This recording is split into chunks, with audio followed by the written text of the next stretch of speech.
네, 오늘은 믿음, 소망, 사랑 시리즈 중에 소망의 마지막 시간입니다. 15번째인데요. 요한계시록을 가지고 함께 말씀을 나눴던 마지막 시간입니다. 15번째 시간, 오늘 말씀의 제목은 담대하게, 당당하게 살아가십시오라는 제목이고요. 본문은 요한계시록 22장 6절에서 15절까지의 말씀으로 함께 은혜를 나누고자 합니다. 자, 여러분들 중에 호불호가 좀 있겠지만 등산을 해보셨죠, 다들? 우리가 등산을 하고 이 산을 올라갈 때 우리가 경험하는 대화가 있습니다. 올라갈 때 좀 힘들어하면 산에서 내려오는 사람들이 해주는 이야기가 꼭 있어요. 어떤 이야기를 해주죠? 예, 다 왔다고. 들어보셨죠? 다 왔다라고. 자, 이 말은, 다 왔다라고 하는 말은 거짓말이기도 하고 진실이기도 하죠. 거짓말은 뭐죠? 대체로 이제 자녀들을 데리고 등산 가면 이제 자녀들이 이 말 때문에 짜증을 내죠. 다 왔다고 했는데 어때요? 조금 더 갔는데도 안 나타나는 거죠. 그러니까 아까 그 아저씨가 거짓말했다고 화를 내는 거죠. 그런단 말이죠. 그래서 쭉 가다 보면 결국은 이제 도착하죠. 자, 다 왔다라는 말. 등산에서 하산하는 사람들이 올라오는 사람들에게 이 다 왔다라고 하는 말에는 진실과 이 거짓이 다 섞여 있죠, 분명히. 거짓이라는 건 뭘 말하냐면 정말로 금방이 아니니까. 근데 진실이 있어, 이 안에. 어떤 진실일까요? 시간을 말하는데요. 시간에 대한 개념이 좀 다른 건데, 등산을 안 하는 밖에 있는 사람들이거나 이 산을 안 탄 사람 입장에서 보았을 때 이 시간은 어떤 시간인가요? 정말로 다 온 거죠. 왜? 이미 산을 타기 시작했으니까. 그래서 머릿속에서는, 이 등산을 하는 사람 머릿속에서는 10분, 20분일지 모르지만 사실은 대체로 그렇게 얘기할 때 이미 지치기 시작할 때는 밑에서 1, 20분 때 그런 얘기를 안 하거든요. 거의 등산 중턱을 넘어가서거든요. 그럼 뭘 말하느냐? 한두 시간 안에는 도착한다는 얘기인 거예요, 대체로. 그러면 그 시간은 정말로 다 온 거죠. 딱 밑에 시간으로 보면, 땅에서 보면 아득한데 어느새 거의 다 왔다는 의미인 거죠. 조금만 힘을 내시면 다 왔습니다 라는 얘기인 거죠. 그래서 보통 우리가 하산하는 분들이 다 왔어요, 금방 왔어요, 조금만 더 가시면 돼요 라는 말은 이렇게 들으시면 되는 거죠. 즐기세요. 포기하지 말면 금방 옵니다라는 의미인 거죠. 그것을 측량을 정확히 해서 몇 분을 남았어요라고 물어보는 게 아니고, 서로 간에 내려오는 분들도 본인도 그렇게 힘들게 올라왔던 것들 속에서 또 올라오는 분들을 향해서 격려의 의미가 그 안에 담겨 있는 거죠. 좀 즐기세요. 내려가지 마시고 조금만 더 가면 됩니다라는 의미로 격려가 있는 거고요. 첫 번째는. 두 번째는 이왕 산을 타셨으니까 즐기면서 가세요라는 의미도 포함되어 있는 거죠. 한번 우리가 산을 올라가는 과정을 한번 돌아보면 이런 것과도 연관이 되어 있는 거예요. 정말로 맨 위에 정상을 정복하는, 정복이라는 표현도 좀 우습지만 맨 위까지 올라가는 그 순간만을 놓고서 등산을 생각하면 등산의 전체에서 줄 수 있는 유익을 너무 많이 잃어버리죠. 왜요? 아무리 오래 머물러도 보통은 위에서 2, 30분 이상 머물지 않거든요. 근데 그 순간을 위해서 나머지 시간들을 다 써버린다라고 생각하면 제대로 등산을 즐기지 못해요. 올라가는 시간도 한 서너 시간, 내려오는 시간도 2, 3시간 이상해서 그 나머지 시간을 고작 위에 잠깐 머무는 그 시간만을 생각하면서 아무 의미 없는 시간으로 보내기에는 잃어버리는 게 너무 많다는 거죠. 물론 목표가 있어야 돼요. 위에 올라가야 된다는 목표 없이 그냥 대충 조금 올라가다가 내려가지, 그것과는 다르게 분명히 올라가야 된다는 목표는 필요하죠. 하지만 그것 달성하기 전까지의 모든 순간들은 아무 의미가 없고, 반드시 그렇다고 필히 모든 올라갈 때마다 등산에서 정상을 정복하지 못하면 실패한 등산이다라고 얘기하는 것도 사실은 어폐가 있는 거죠. 그래서 우리가 이렇게 생각할 수 있는 거예요. 분명히 인생에서 목표는 필요하고요. 그렇지만 그 목표를 이루는 과정 또한 무척 중요하다는 것을 우리가 놓치면 안 된다는 것이죠. 하지만 우리가 접하는 이 문화에서는 온통 맨 마지막 결과적인 목표를 이룬 사람만이 승자인 양, 그리고 그 위에 도달한 것만이 인생의 그림의 전부인 것처럼 말하는 문화들이 참 많죠. 그런 세태 속에서 지난주에 하나의 되게 신선한 축사 하나를 제가 들었었어요. 이 서울대학교에서 졸업식장에서 BTS 뭐 요즘 난리죠. 전 세계적으로. 그 BTS를 키워냈던 이 기획사 대표이죠. 방시혁 대표가 서울대 미학과 출신이어서 졸업식에서 이 축사를 했어요. 아, 우리나라도 이런 시대가 도래했구나. 외국에서만 그런 일이 있었는 줄 알았는데 우리나라에서도 그런 각 분야에 성공한 사람들이 축사를 하는. 근데 이제 연예 기획사 대표가 졸업생들을 향해서 축사를 했는데 그 축사의 내용들이 좀 화제가 됐고 저도 전문을 좀 읽어보니까 좀 신선하더라고요. 어떤 면에서는. 자기가 이 방시혁 대표가 축사를 하면서 상당히 주의했던 거는 어느새 자신이 기성세대가 되어져서 너희들 나처럼 하면 된다라는 식의 이야기를 할까봐. 그럼 요즘 소위 말하는 이 꼰대처럼 느껴질까봐 주의했다는 거예요. 그럼에도 불구하고 축사의 입장에서, 선배 입장에서 자기가 하고 싶은 얘기를 좀 진솔하게 담아낸 그 내용 중에 일부가 이런 내용이 있더라고요. 사람들은 기대하기를 전 세계에 대단한 K-팝 스타를 배출한 기획사 대표가 과연 어떻게 저 자리에 올라가고 이 성공이라고 이야기하는 그 자리에 올라갔을까에 대한 관심이 기울어지는데 정작 본인은 그 축사의 내용 중에 이렇게 일부분을 이야기하더라고요. 이렇게 얘기합니다. 저는 별다른 꿈 대신 분노가 있었습니다라고 표현하더라고요. 꿈이라고 이야기하기가 좀 막연한, 별로 없었다는 거예요. 오히려 자기 인생을 돌아보면 분노가 있었다. 납득할 수 없는 현실, 저를 불행하게 하는 상황과 싸우고 화를 내고 분노하며 여기까지 왔습니다. 그것이 저를 움직이게 한 원동력이었고 제가 멈출 수 없는 이유였습니다. 그러니 많은 분들께 위로와 행복을 드릴 수 있었던 것은 제 꿈이 아니라 제 불만이 시작이었을지도 모르겠습니다.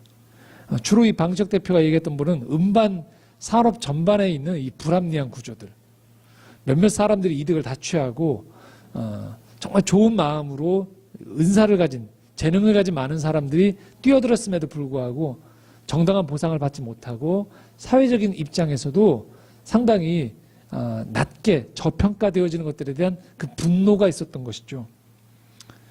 저는 앞으로도 꿈 없이 살 겁니다. 알지 못하는 미래를 구체화하기 위해서 시간을 쓸 바에 지금 주어진 납득할 수 없는 문제를 개선해 나가겠습니다. 라고 얘기하더라고요. 권해드리긴 한번 인터넷에 나와 있으니까 전문을 한번 꼭 좀 찾아보셨으면 좋겠어요. 아주 좋습니다. 전문이.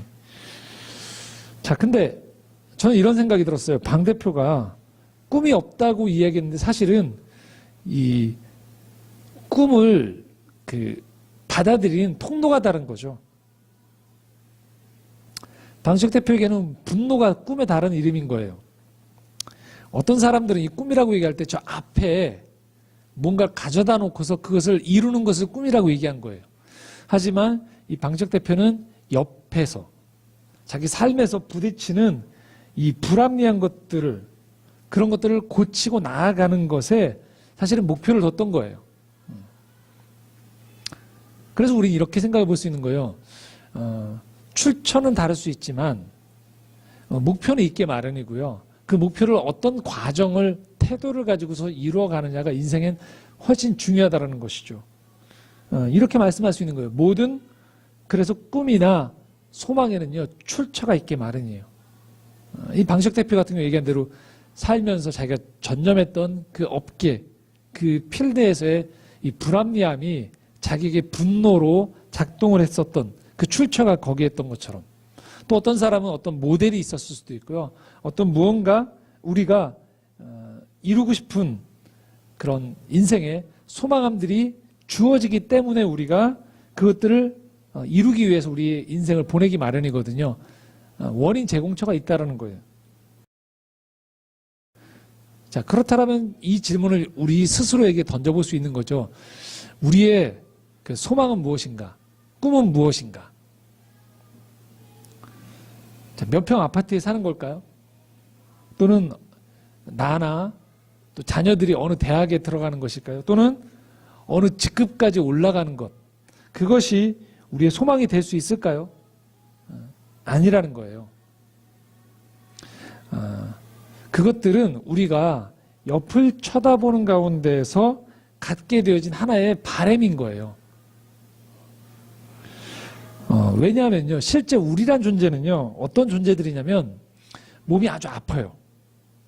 그러면 병원에 입원하게 됩니다. 입원해서 이 중병이 아닐까 두려운데 검사를 받고 났더니 일시적인 현상이다라는 얘기를 듣는 거예요. 좀 쉬라. 자, 그럼 어떤 일이 벌어질까요? 예, 채 한 평도 안 되는 그 좁은 병실 안에서 그 내 몸 간신히 가눌 수 있는 그 베드 위에서도 평안함을 느끼는 존재가 사람이에요. 행복을 느끼는 존재가 사람이에요. 얼마나 어마어마한 침대와 집을 갖춰지기 이전에 내게 처해 있는 환경 속에서 생각과 마음이 달라지는 순간에 감사가 찾아올 수 있는 존재가 사람이라는 거예요. 그런데 우리가 세상을 살면서 자꾸만 옆을 쳐다보거든요. 그러다 보니까 자꾸만 부풀려지게 되는 거예요. 그냥 괜찮은 내 가방이 자꾸만 이 에코백처럼 보이는 거죠. 정말로 내 괜찮은 이 옷이 이 누더기처럼 보이는 일이 벌어지는 거죠. 왜 그럴까요? 내 삶에 나를 끌어가는 이 가장 중요한 이 마음의 중심의 동력에 소망을 놓지 않고요, 욕망을 놓았을 때 자꾸만 삶의 불평이 많아지게 돼 있어요. 그래서 우리는 이 적절한 욕망의 위치를 찾아주고 내 인생에 놓치면 안 되는 나를 끌어가는 것들은 소망으로 채워야 된다는 거예요. 일상을 살아가면서 어느 정도 욕망은 필요하지만 욕망만 있고 소망이 없으면 우리의 인생은 마치 내가 여행을 가겠다고 집을 나선 거예요. 그런데 목적지가 어딘지 모르는 가운데 그냥 나서는 거예요. 중간에 쉬어갈 수도 있고 여러 루트로 갈 수 있지만 목적지가 필요한 거죠. 그리고 그 목적지를 향해서 나아가다가 진로를 또 수정할 수는 있지만 집을 나설 때는 우리에게 어떤 변화에 대한 욕구 속에서 여기 목적지가 필요한 것처럼 진정 우리 인생에는 이 소망이라는 이 꿈이 필요하다는 거예요. 만약 그렇지 않다면, 소망이 아닌 욕망으로만 가득 채워놨다라면 대책 없이 집을 나선 여행객과 똑같다라는 것이죠. 자, 우리는 15주 동안 이 욕망이 아니고 소망에 대해서 나눠봤어요. 진정한 소망이 무엇인가?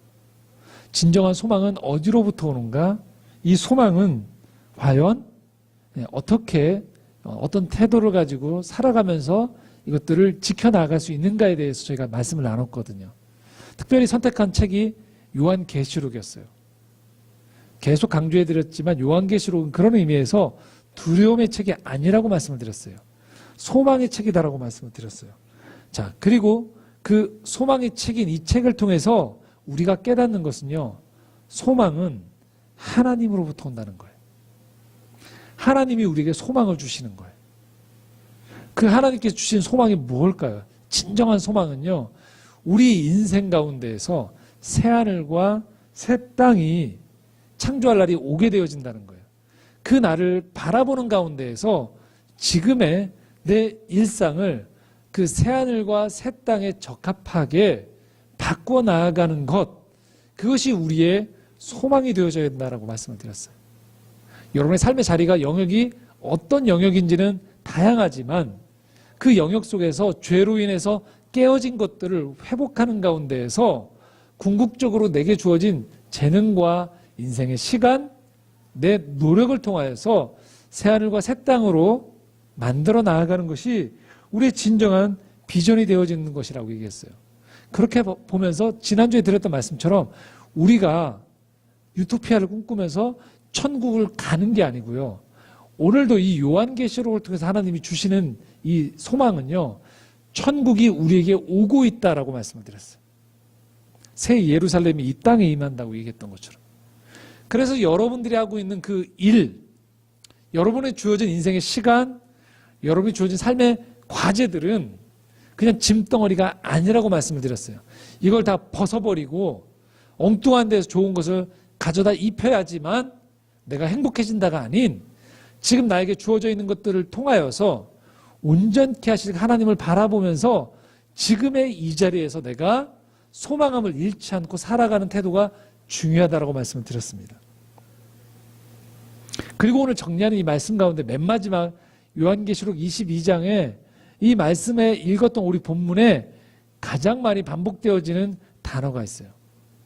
소망에 대한 이야기를 하는데 이 소망을 마무리하면서 가장 많이 강조하고 있는 단어가 있는데요. 바로 속히라는 단어예요. 자, 한번 말씀을 보겠습니다. 6절인데요. 6절 말씀 한번 같이 읽겠습니다. 시작. 이 말은 신실하고 참된지라 주 곧 선지자들의 영의 하나님이 그의 종들에게 반드시 속히 되어질 일을 보이시려고 그의 천사를 보내셨도다. 예. 반드시 속히 되어질 거라고 얘기해요. 그 소망의 그 부분들이. 자, 7절 한번 같이 읽겠습니다. 보라 내가 속히 오리니 이 두루마리의 예언의 말씀을 지키는 자는 복이 있으리라 하더라. 속히 오신대요. 이 소망을 이루기 위해서. 자, 12절 말씀 같이 읽겠습니다. 보라 내가 속히 오리니 내가 줄 상이 내게 있어 각 사람에게 그가 행한 대로 갚아주리라. 자, 읽진 않았지만 오늘 본문의 마지막에 보면 20절에 또 이렇게 말씀하고 있습니다. 한번 같이 읽겠습니다. 이것들을 증언하신 이가 이르시되 내가 진실로 속히 오리라 하시거늘 아멘 주 예수여 오시옵소서. 소망에 대한 이야기를 하는데요. 소망에 대한 비전이 하나님으로부터 온다고 했고 그 소망은 이 땅 가운데 우리의 것들을 통해서 새하늘과 새 땅을 만들어가는 것들이 중요하다고 얘기했어요. 그런데 주님이 지금 이렇게 얘기해요. 내가 속히 온다.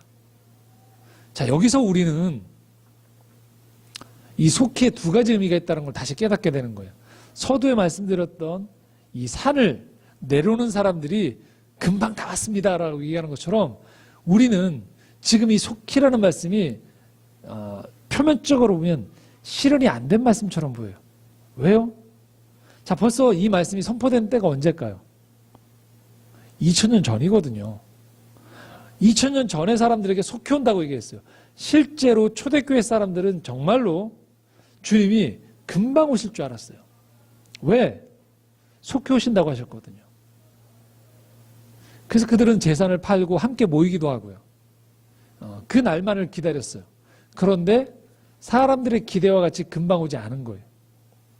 그런데 여전히 우리는 이 기독교의 이 말씀, 요한계시록의 이 말씀처럼 주님이 속히 오신다라고 믿고 있다라는 거예요.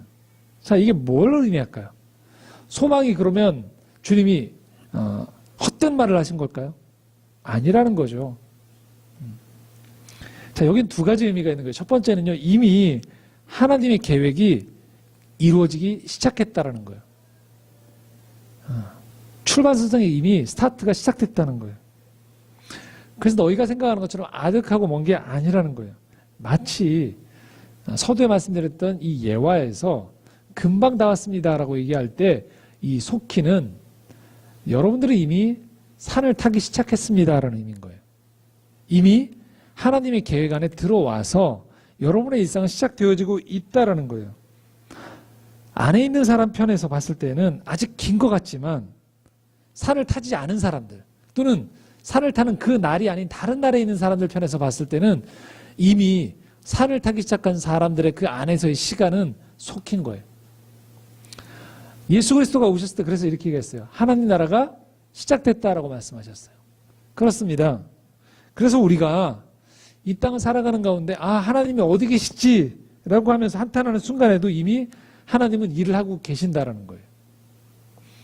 지난주에 이 북한과 미국의 정상회담이 결렬됐어요. 많은 사람들이 당혹해했어요. 왜요? 될 줄 알았거든요. 뭔가 가시적인 성과가 나올 줄 알았거든요. 무척 실망을 했습니다. 많은 사람들이. 그런데 한편으로 우리가 기억해야 될 사실이 있어요. 그럼 뭘까요? 이미 되돌리기에는 북한과 미국과 한국과 중국이 너무 많이 와 있어요. 어디로요? 평화로.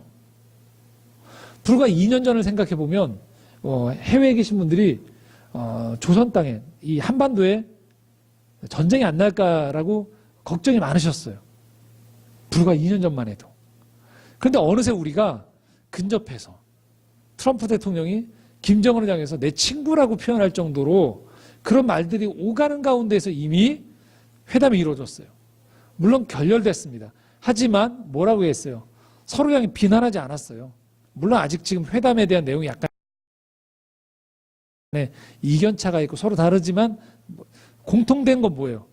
곧 다시 만날 거라는 거예요. 자, 이 안에 들어와 있는 우리는 조급해요. 하지만 역사의 전체 시간으로 보면 뭐예요? 이미 평화 안으로, 가시적인 안으로 들어와 있다는 것도 우리가 알 수 있는 거예요. 마치 42.19km 마라톤을 뛴 선수가 이미 맨 마지막 다 뛰고 난 다음에 꼭 하는 게 있죠. 뭐죠? 스타디움을 맨 마지막에 한 바퀴를 돌거든요. 역사에서 지금 우리는 이 스타디움에 들어와서 마지막 한 바퀴를 뛰는 찰나 안에 들어와 있다는 거예요.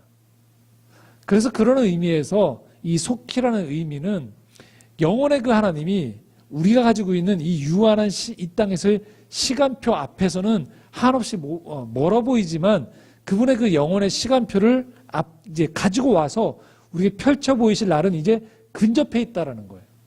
그렇기 때문에 속히 오신다라는 거예요. 두 번째, 주님이 속히 오신다라고 하셨던 것은 이 등산하는 사람에게 건넸던 말과 동일해요. 뭘 말하냐면요. 이 말씀을 처음 받았던 초대교인들이 핍박 속에 있었거든요. 이게 언제 끝날까라고 생각했어요. 그럴 때 주님이 속히 온다라는 이 말씀은요. 그 안에 담겨있는 진심은 견디라는 거예요. 참으라는 거예요. 이게 영원한 망함으로, 영원한 패배로, 영원한 실패로 끝나지 않을 거란 얘기를 하는 거예요. 그래서 이 순간, 고난의 순간을 견딜 수 있도록 주님이 지금 우리를 응원하시고 격려하시고 지지하신다는 의미예요. 속히 올 거다라는 거예요. 곧 이제 그분이 오시면 이 위협과 공포와 처절한 실패의 순간처럼 보이는 이 땅에서의 우리의 경험들이 사라져 버릴 것이기 때문에 지금 내가 당하고 있는 그 고난 앞에서도 결코 꺾이지 말라고 주님이 말씀하고 있는 거예요. 여행을 가면 고생이에요. 하지만 그 여행은 곧 끝나게 되어 있어요. 베드로전서 1장 2절에 1장과 2장에 그래서 이 그리스도인들, 고난당하는 그리스도인을 향해서 뭐라고 표현했냐면 나그네다라고 표현하고 있는 거예요. 집을 나온 나그네처럼 표현하고 있어요. 그래서 여행객들이 집 떠나면 고생이다라고 얘기하는 것처럼 그분의 온전한 본향이 오기 전까지의 이 땅에서의 이 삶은 완벽한 내 집이 아니기 때문에 다른 이견, 우리의 육체적인 연약함, 관계의 어려움, 꿈이 보이지 않는 것 또는 상처 때문에 끊임없이 고통을 당하고 있어요. 우리 힘들어요. 그럴 때 주님의 이 말씀을 기억하시라는 거예요. 주님이 영원히 안 오신다는 게 아니고 어떻게? 속히 오신다는 거예요. 우리 인생의 이 유한한 시간들 속에서 그분을 뵐 날이 얼마 남지 않은 것이기도 하고요. 그분의 영원에서부터 온 그 하나님의 계획이 이루어질 날이 이제 곧 펼쳐질 거니까 안 오는 게 아니라는 거예요. 오기 때문에 지금 우리 이 자리를 견디라는 거예요. 그 말씀이 바로 11절, 12절 말씀에 이렇게 나옵니다. 함께 읽겠습니다. 불의를 행하는 자는 그대로 불의를 행하고 더러운 자는 그대로 더럽고 의로운 자는 그대로 의를 행하고 거룩한 자는 그대로 거룩하게 하라. 보라, 내가 속히 오리니 내가 줄 상이 내게 있어 각 사람에게 그가 행한 대로 갚아주리라. 자, 여기에 두 대상에게 동일하게 선포되는 말씀이 있어요. 그대로 있으라는 거예요. 그대로. 이건 수동적이라는 의미가 아니에요. 멈춰 있으라는 의미가 아니에요. 계속 가라는 의미예요. 자, 그런데 한편으로는 불의를 행하고 더러운 사람들에게 그대로 있으라는 건 뭘 말할까요? 그대로 있으면 망한다는 거예요. 그러니까 빨리 바꾸라는 거예요. 너희들 그대로 있으면 12절에 나온 것처럼 너희 행한 대로 갚아줄 거니까 그대로 한번 있어 볼래? 안 돼. 바꾸라는 의미예요. 왜? 그대로 가면 어떻게 된다? 행한 대로 그대로 갚아주기 때문이에요. 반대로 지금 의롭고 거룩함을 위해서 애쓰고 있지만 너무 힘들어서 포기하고 싶은 사람들에게 뭐라는 거예요? 그대로 견디라는 거예요. 왜? 그 견딘 것들에 대한 것들을 주님이 갚아주신다는 거예요. 자, 제멋대로 사는 사람들에게 12절 말씀은 두려운 말씀이 돼요. 그렇지만 하나님의 자비와 사랑을 믿으면서 그분이 결국은 속히 오실 것을 믿으면서 내가 가야 될 길을 가는 사람들, 내게 주어진 이 생의 무거운 부담을, 책무들을 끝까지 견제하면서 포기하지 않고 가는 사람들에게는, 자신을 지켜 거룩하게 하는 사람들에게는 그대로 있으라는 이 말씀은 위로와 소망의 말씀이 되는 거예요. 3.1절이 지났죠. 우리가 잘 아는 윤동주 시인이 1945년에 이 해방을 맞이하면서 그 해에 죽었는데요. 그 윤동주 시인이 아직 광복이 찾아오지 않았을 때 1941년에 5월 달에 썼던 시 하나를 여러분과 나누고자 합니다. 시의 제목은요, 새벽이 올 때까지라는 시예요.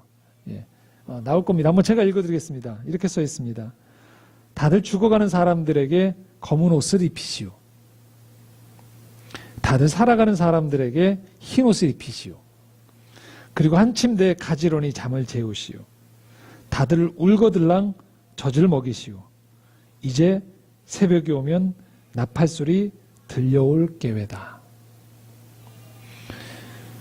정확히 요한계시록 22장 11절 12절의 말씀이 이 시적인 언어로 변한 것이죠. 그대로 있으라라는 말씀처럼 한 침대에 가지런히 잠을 재우고 울거들랑 젖을 먹이라는 거예요. 그런데 새벽이 온다는 거예요. 나팔소리가 들려올 거라는 거죠. 그때 살아가는 사람들, 흰옷을 입은 사람들은 기뻐하실 것이죠.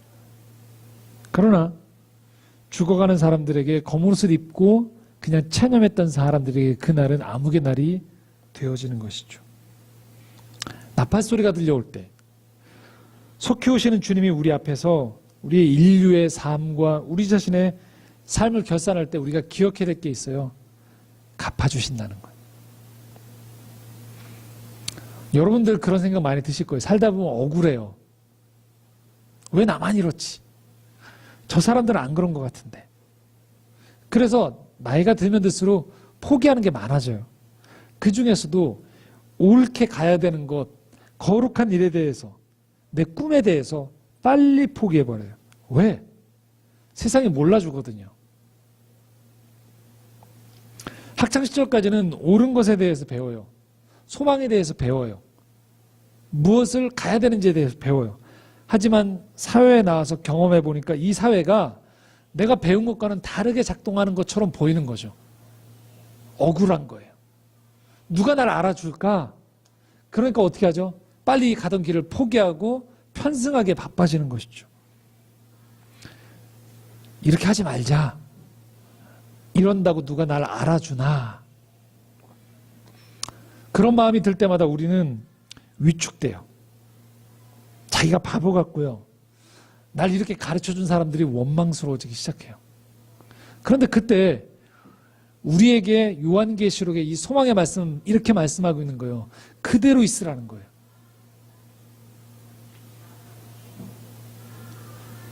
저는 이 말씀을 오늘 설교의 제목처럼 이렇게 표현하고 싶은 거예요. 담대하라는 거예요. 위축되지 말고 당당하라는 거예요. 여러분에게 주어진 이 소망은 헛된 게 아니라는 거예요. 속히 오신 그분이 결국은 결산하실 그 날에 우리가 살아왔던 삶의 이 방향과 우리 마음의 진심과 우리에게 부과되어졌던 이 많은 이 모순 속에서도 가려고 했던 이 태도와 진심을 그분이 알아주신다는 거예요. 우리는 보지 못해요. 왜 보지 못할까요? 이게 어디에서부터 시작되는지 모르거든요. 이게 어떻게 끝날지를 우리의 육신의 눈으로는 모르거든요. 그냥 우리 눈은 지금 눈앞에 보이는 것밖에 안 보이거든요. 자, 13절 말씀 주님이 이렇게 말씀합니다. 함께 읽겠습니다. 나는 알파와 오메가요, 처음과 마지막이요, 시작과 마침이라.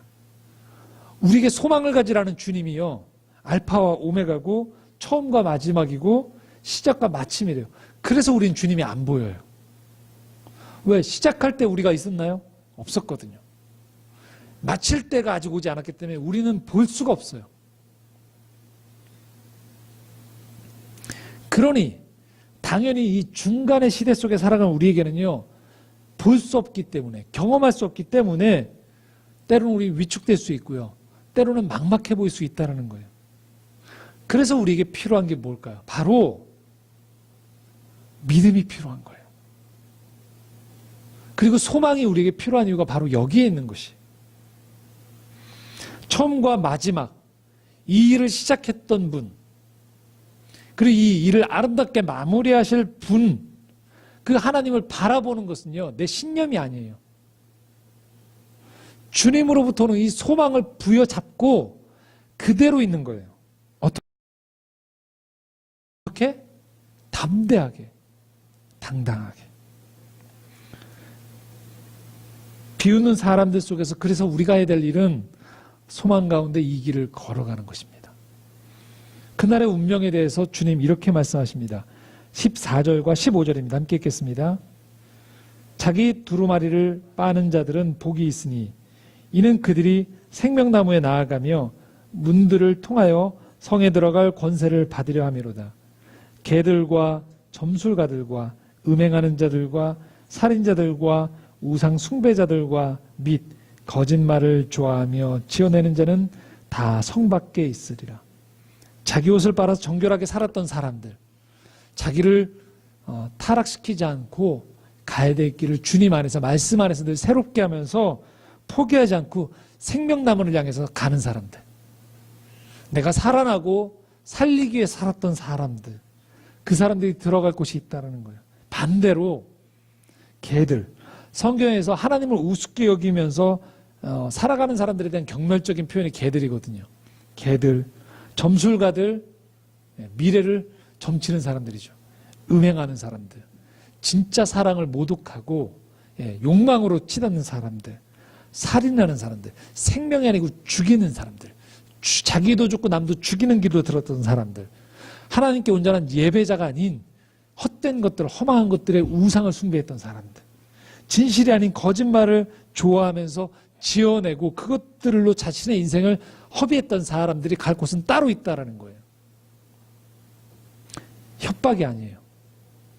이것은 진실한 삶에 우리가 보여지는 인생의 공정함에 대한 정의, 하나님 말씀하시는 사랑의 음성이에요. 그러므로 우리 창조의 정원, 우리 예배자들 기억해야 될 삶의 태도가 있다는 거예요. 맨 마지막 목표를 가기 전까지 이 땅의 모든 것들은 아무 의미가 없다. 마치 산 정상만을 향해서 중간에 펼쳐진 많은 풍경도 느끼지 못하고 동료들과의 대화, 새소리, 자연의 계곡의 물소리, 땅을 밟는 감촉을 다 잊어버리고 오로지 목표가 이루어지기 전까지는 아무것도 의미 없다 생각하면서 재미없고 힘들게 고생이라고 얘기하고 허비하는 것이 아닌 담대하게, 당당하게, 여러분에게 주어진 삶이 비록 힘들지만 이 소망 가운데 이 삶을 아름답게 바라보라는 거예요. 이 삶을 즐겁게 가자는 거예요. 옆에 동료들과 어깨를 두드려주면서 격려하면서 새소리도 듣고 여러분의 걸음으로 땅을 밟으면서 이 겨울을 이겨내시라는 거예요. 아름다운 노래를 부르라는 거예요. 이상적으로 살아가라는 얘기가 결코 아니에요. 때로는 냉철한 판단력도 필요하고요. 때로는 용기도 필요하고 그 속에서 포기하지 않는 굳은 의지도 필요합니다. 그런데 그것이 주님이 말씀하시는 진정한 삶의 지혜라는 거예요. 그 지혜를 가진 사람만이 힘든 삶을 살면서도 노래하면서 갈 수 있어요. 힘든 삶을 살면서도 다 끝나고 난 다음에 그래 고생했는데 돌아보니까 좋았더라가 아닌 어려움을 겪으면서도 이 어려움 속에서 행복을 느낄 수 있는 거예요. 감사를 할 수 있는 것이죠. 그것이 소망을 가진 사람들이 누릴 수 있는 특권입니다.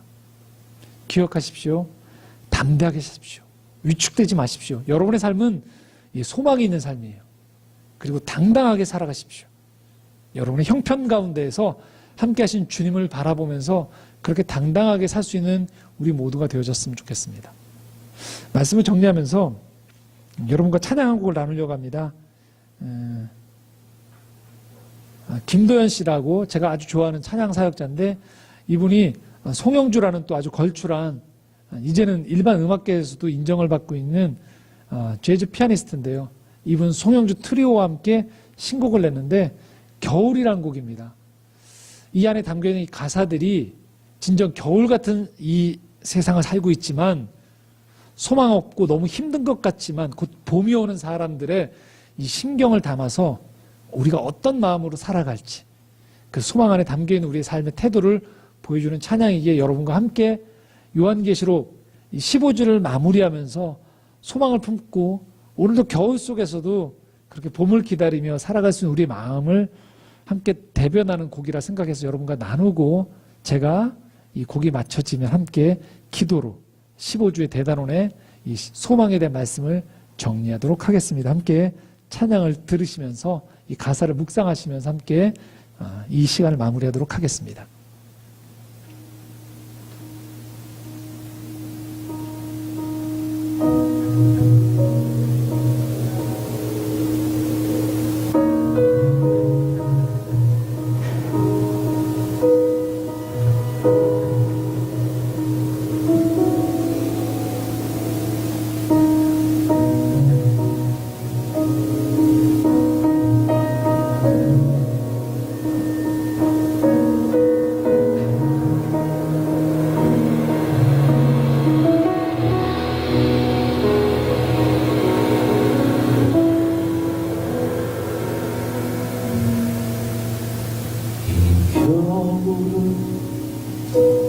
유난히 춥고 기뻐 시간조차처럼 붙은 듯 합니다.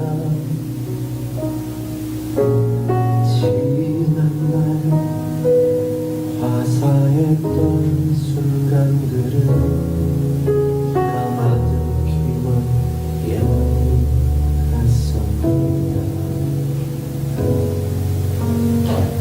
겨울밤 홀로 잠에서 깨어나 눈동이 창밖을 바라보는 계절은 나지막한 목소리로 이렇게 속삭이는 합니다.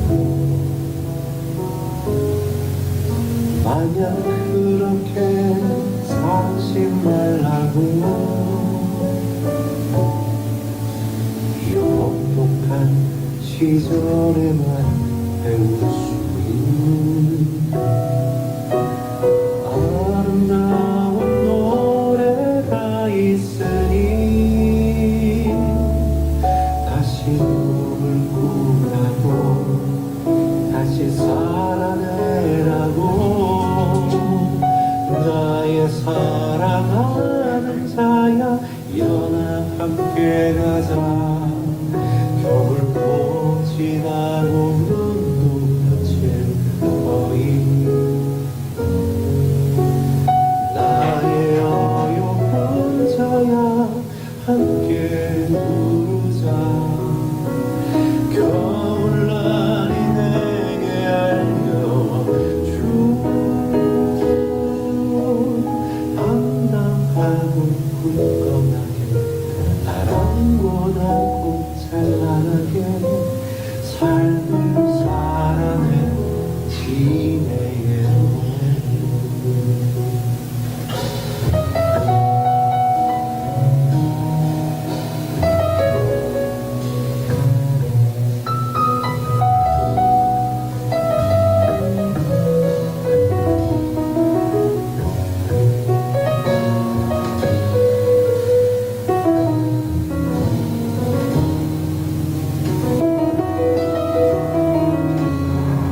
시절에만 배울 수 있는 아름다운 노래가 있으니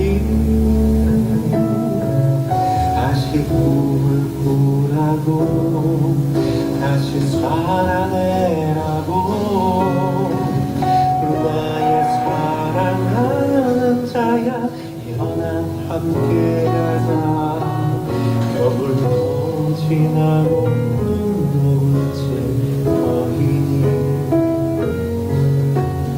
나의 어여쁜 자야 함께 부르자 겨울날이 내게 알려준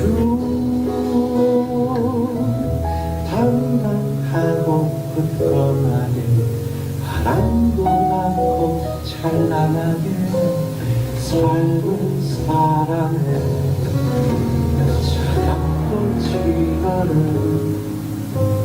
삶은 사랑에 지는